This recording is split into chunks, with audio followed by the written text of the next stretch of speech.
Good evening and welcome to State of Business on Art Television. I am Tamiru Nimsa. Let's have a look at the headlines.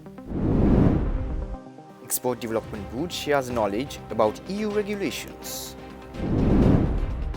Port City tries to attract investment from Doha, Qatar. News in detail. The Export Development Board and KPMG Sri Lanka jointly organized a significant knowledge sharing session on the European Union's environmental, social and governance regulations recently. The session took place at the Postgraduate Institute of Management with around 200 export companies in attendance. The EU's new ESG regulations are set to impact the Sri Lankan export sector profoundly, particularly as global trade increasingly factors in sustainability concerns. EDB Chairman and CEO Dr. Kingsley Bernard emphasized the importance of integrating ESG standards into the export sector to stay competitive on the global stage. With the EU being Sri Lanka's second largest export market, compliance with these new ESG standards is crucial for businesses to remain competitive. The session provided participants with valuable guidance on practical steps to adapt, ensuring sustainability and future growth in the export sector.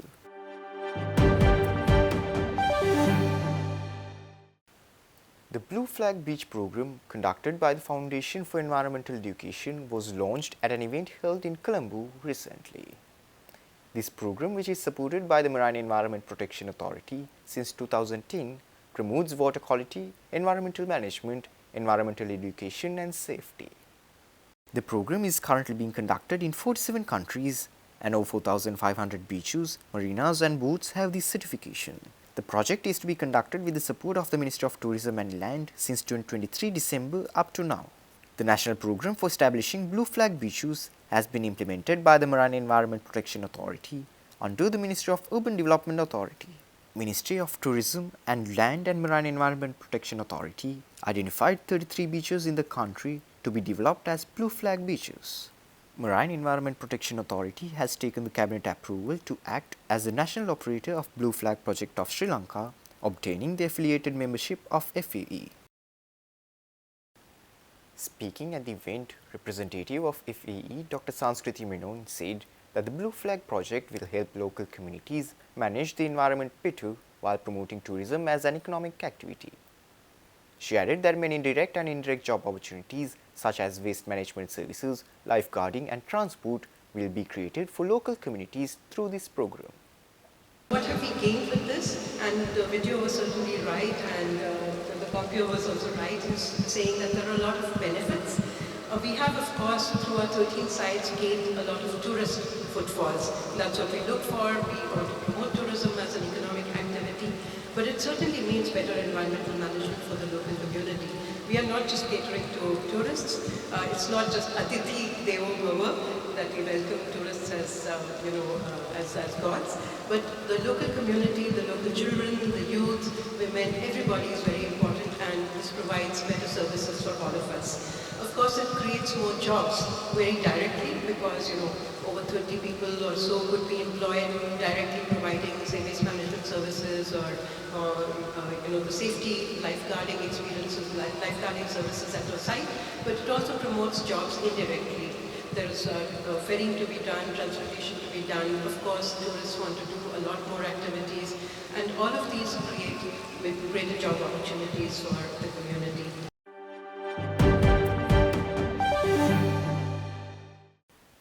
Stay tuned. We will return after this short commercial break.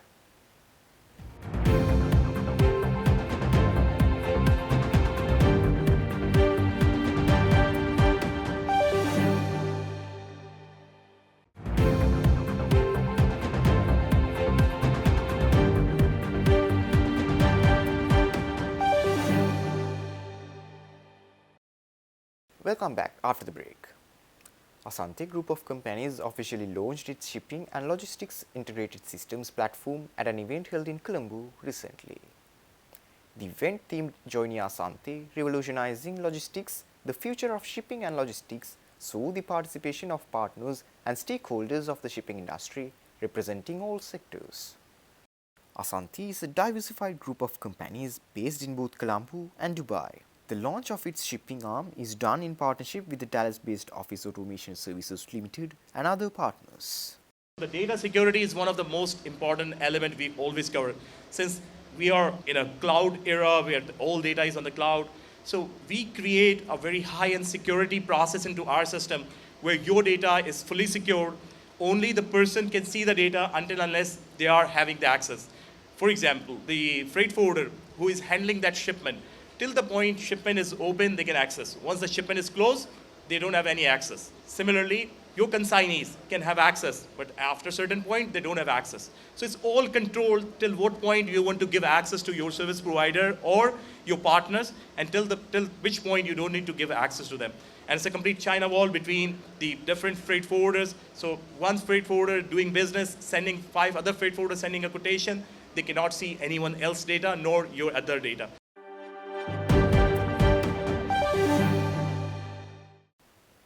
A special delegation from Port City, Colombo visited Doha for the 3rd to the 5th of September 2024. This delegation, facilitated by the Embassy of Sri Lanka in Doha and the Qatar-Sri Lanka Business Council, aimed at promoting real estate investment opportunities in Sri Lanka's landmark Port City, Colombo project.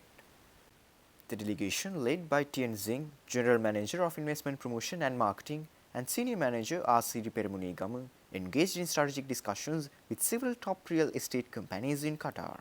These talks explored potential partnerships to drive investments across sectors including hotels, luxury villas, residential complexes, and high-rise commercial towers. Ambassador of Sri Lanka to Qatar, Mohammad Mafaz Mohiddin, underscored the importance of economic collaboration between the two nations. Qatar-Sri Lanka Business Council President John Prasad highlighted Port City's advantage in providing access to global markets at competitive costs, positioning it as a gateway for international business.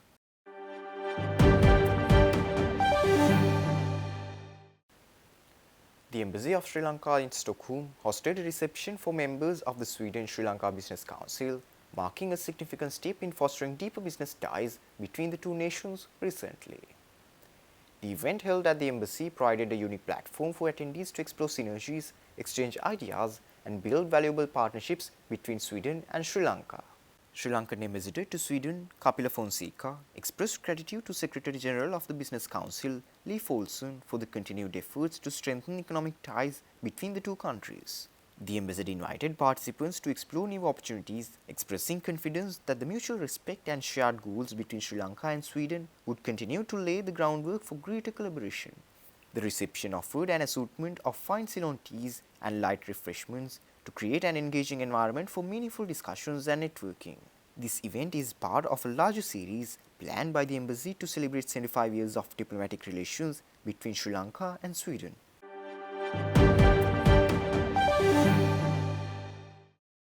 Stay tuned for stock update.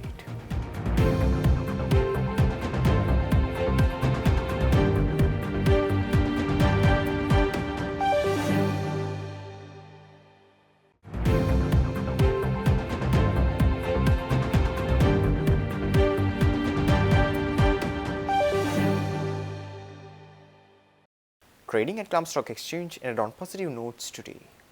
The All Share Price Index gained by 325.59 points to close at 11,659.71, and the S&P SL20 gained by 132.23 points to close at 3,367.45. The turnover was 3.9 billion rupees and over 150 million shares were traded. Up next are forex rates.